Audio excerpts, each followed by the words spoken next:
বিজেপির ডেপুটেশনের সেই ডেপুটেশনের রীতিমতো উত্তেজনার পরিস্থিতির যে ছবি আপনাদের দেখাবো। হাওড়ায় বিজেপি রাজ্য সভাপতি সুকান্ত মজুমদার সেখানে বিজেপি কর্মীদের মিথ্যে মামলায় ফাঁসানোর অভিযোগ, সেখানে রীতিমতো তুলকালাম পরিস্থিতির সৃষ্টি হয়।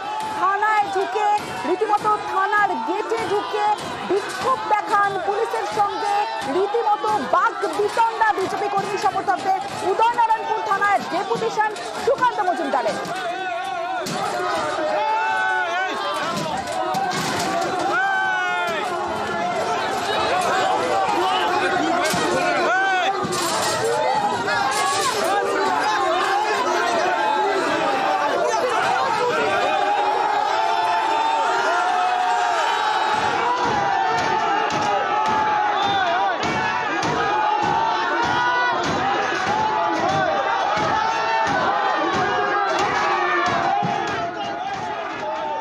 সন্তু রয়েছে আমার সঙ্গে, সন্তুর সঙ্গে কথা বলবো। সন্তু, এখন ঠিক কি পরিস্থিতি?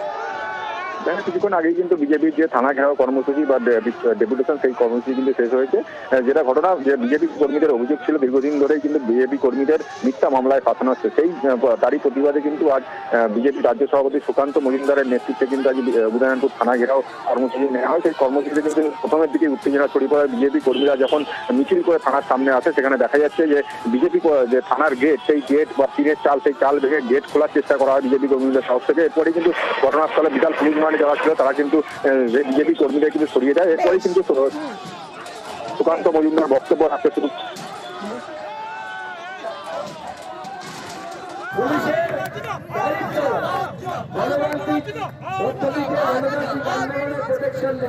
কোন একটা গাড়িতে যদি হামলা হয়, সবাই গাড়ি ঘুরিয়ে নিয়ে আবার চলে আসবে, ওইখানে সবাইকে পেটাবে। খবর পাইলে কিছু হয়েছে, আমি আছি, চিন্তা নেই, আমি দাঁড়িয়ে থাকি।